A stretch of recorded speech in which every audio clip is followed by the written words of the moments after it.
ஓம் சாந்தி. ஓம் சாந்தி. ஓம் சாந்தி. மாதேஸ்வரி அவர்களின் விலை மதிப்பிட முடியாத மகா வாக்கியம். அகண்ட ஜோதி தத்துவம், அமைதியான இருப்பிடம், சாகார உலகம், விளையாட்டு மைதானம். ஆத்மாக்களின் வசிப்பிடம் அகண்ட ஜோதி மகத் தத்துவம். அங்கு இந்த உடலின் நடிப்பிலிருந்து விடுபட்டு இருக்கிறோம். அதாவது துக்கம் மற்றும் சுகத்திலிருந்து விடுபட்ட நிலையில் இருக்கிறோம். இதைத்தான் அமைதியான உலகம் என்று சொல்லப்படுகின்றது. மேலும் ஆத்மாக்களின் உடலோடு நடிக்கக்கூடிய இடம் விளையாட்டு மைதானமாகிய இந்த சாக்கார உலகமாகும். எனவே ஒன்று நிராகார உலகம், மற்றொன்று சாகார உலகம் என்ற முக்கிய இரண்டு உலகம் இருக்கிறது. உலகத்தினர் சொல்ல மட்டும்தான் செய்கிறார்கள். பரமாத்மாதான் படைப்பவராகவும் பாலனை செய்பவராகவும் அளிப்பவராகவும் உணவளிப்பவராகவும் காலனாகவும் எரிக்கவும் அவரே செய்கிறார்.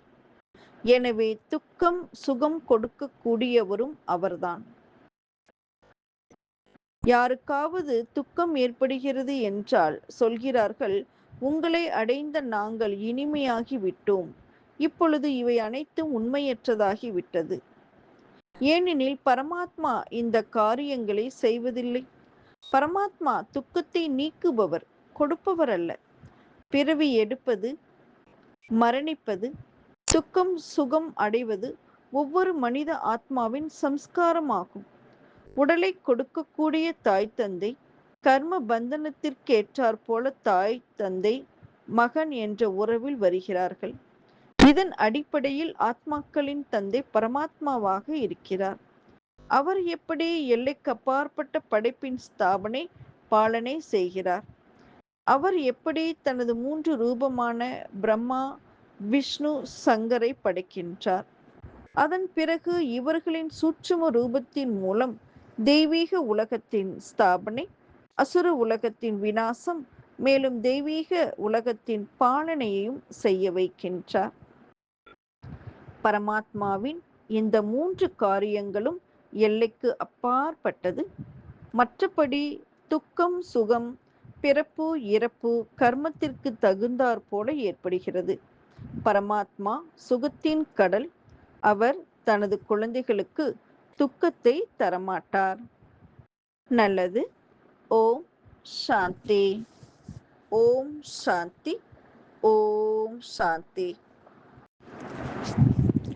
ஓம் சாந்தி. ஓம் சாந்தி. ஓம் சாந்தி. மாதேஸ்வரி அவர்களின் விலை மதிப்பிட முடியாத மகா வாக்கியம். அகண்ட ஜோதி தத்துவம், அமைதியான இருப்பிடம், சாகார உலகம், விளையாட்டு மைதானம். ஆத்மாக்களின் வசிப்பிடம் அகண்ட ஜோதி மகத் தத்துவம். அங்கு இந்த உடலின் நடிப்பிலிருந்து விடுபட்டு இருக்கிறோம். அதாவது துக்கம் மற்றும் சுகத்திலிருந்து விடுபட்ட நிலையில் இருக்கிறோம். இதைத்தான் அமைதியான உலகம் என்று சொல்லப்படுகின்றது. மேலும் ஆத்மாக்களின் உடலோடு நடிக்கக்கூடிய இடம் விளையாட்டு மைதானமாகிய இந்த சாக்கார உலகமாகும். எனவே ஒன்று நிராகார உலகம், மற்றொன்று சாகார உலகம் என்ற முக்கிய இரண்டு உலகம் இருக்கிறது. உலகத்தினர் சொல்ல மட்டும்தான் செய்கிறார்கள். பரமாத்மாதான் படைப்பவராகவும் பாலனை செய்பவராகவும் அளிப்பவராகவும் உணவளிப்பவராகவும் காலனாகவும் எரிக்கவும் அவரே செய்கிறார். எனவே துக்கம் சுகம் கொடுக்கக்கூடியவரும் அவர்தான். யாருக்காவது துக்கம் ஏற்படுகிறது என்றால் சொல்கிறார்கள், உங்களை அடைந்த நாங்கள் இனிமையாகி விட்டோம். இப்பொழுது இவை அனைத்தும் உண்மையற்றதாகி விட்டது. ஏனெனில் பரமாத்மா இந்த காரியங்களை செய்வதில்லை. பரமாத்மா துக்கத்தை நீக்குபவர், கொடுப்பவர் அல்ல. பிறவி எடுப்பது, மரணிப்பது, துக்கம் சுகம் அடைவது ஒவ்வொரு மனித ஆத்மாவின் சம்ஸ்காரமாகும். உடலை கொடுக்கக்கூடிய தாய் தந்தை, கர்ம பந்தனத்திற்கேற்றாற் போல தாய் தந்தை